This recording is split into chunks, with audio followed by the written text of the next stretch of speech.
Hi everyone, my name is Julie and today we're starting a brand new series. I will talk about different language families of this world, from long-time proven to hypothetical and controversial. And today's family is actually one of those controversial ones, the Khoisan languages, a mysterious African family whose languages feature the famous click sounds that are not found anywhere else on the planet.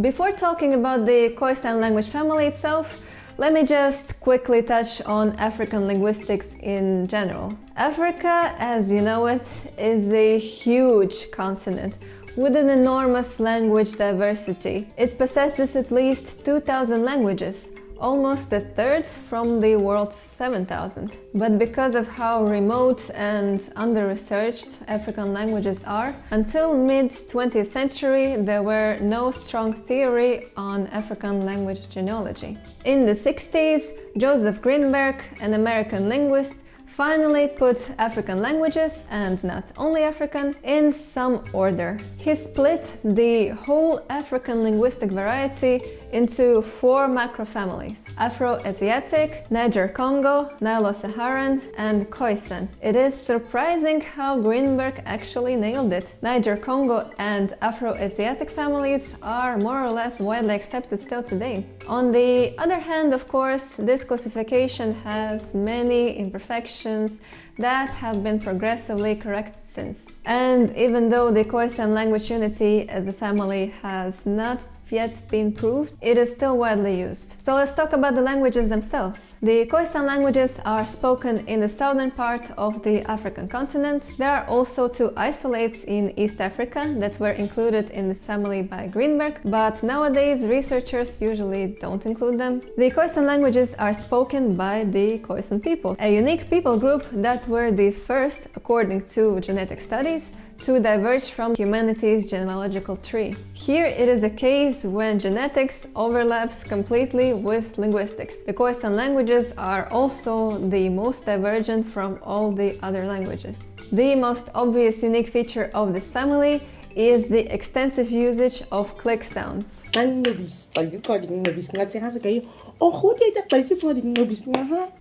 was actually the main criteria to put these languages in the same group. There are other languages in Africa that use clicks, but that are not Khoisan, for example Zulu or Xhosa. But if you want to get into the Khoisan family, your click system has to be native and sophisticated. The name Khoisan itself comes from the combination of 2 words that designate 2 people groups: the pastoral tribe Khoi, formerly Hottentots, and the hunter-gatherer San, formerly Bushmen. The family is divided into 3 groups: Northern, Southern, and Central.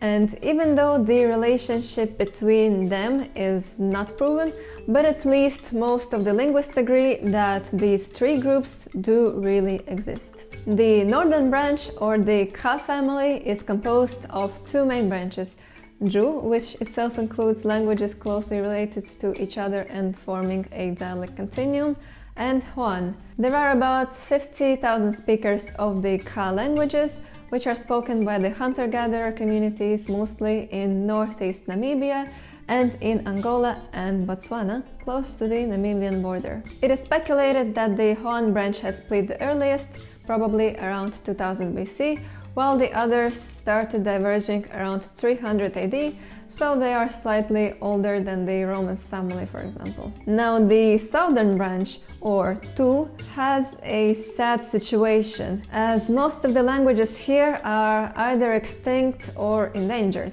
Only around 4,000 speakers remained in South Africa and Botswana. The languages inside this branch are more divergent between each other than in the northern branch. This family has the most sound diversity and complexity from all of the Khoisan languages, and from all other languages of the world, for that matters. Finally, the central branch, or Khoekhoe, is the most widespread and healthy of the Khoisan language families. The Khoekhoe languages are spoken in Namibia, Botswana, and some parts of Angola, Zambia, and Zimbabwe. First branching inside this family would be the Khoekhoe language that would have split around 2000 BC. The relationship between the other members of the family dates to around 100 AD. So the existence of these three families is more or less accepted, but it has not been proved yet that they are related between them. Also, all of these languages are tonal, by the way, and there could be up to 5 tones. An argument against the unity of these three families is that there are almost no structural correspondences between them. However, if we were to try to link them, we would say that the northern and the southern branches have more similarities between their lexicon and structures. So their relation is hypothetically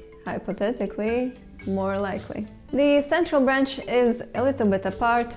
It has much less click sound diversity, and most importantly, it has a 3-gender system, which might not sound strange to you, but which is rather unusual for a sub-Saharan language, which usually possess a class system instead of genders, and so do northern and southern Khoisan branches. Classes are basically when you have a gender for humans, a gender for animals, a gender for big objects, a gender for flat objects, etc.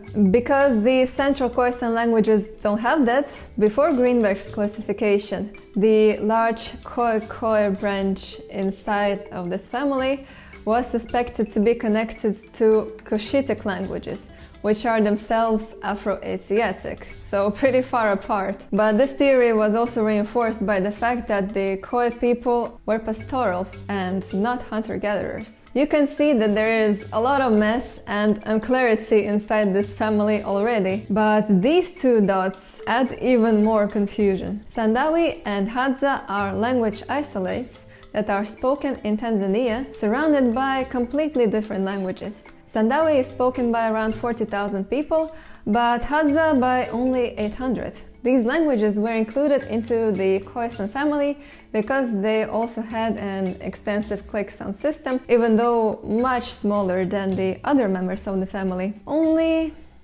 around 15 click sounds. Nothing special.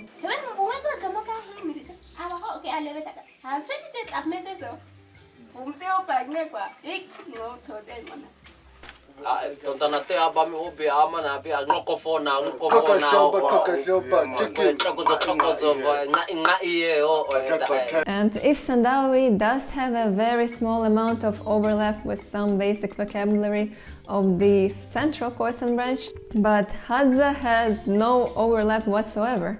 Plus, genetic evidence doesn't suggest a relationship between Sandawe, Hadza, and the other Khoisan people. Finally, even though Hadza and Sandawe are not that far apart, their languages are different from each other too, and are not considered to be related. And that's what we have for now. 3 families, 2 isolates. Are they related between each other? Maybe, maybe not.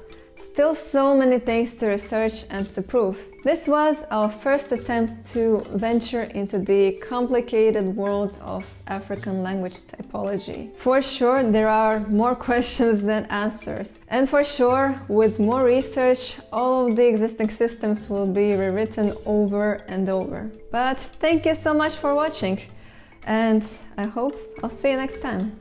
Bye bye!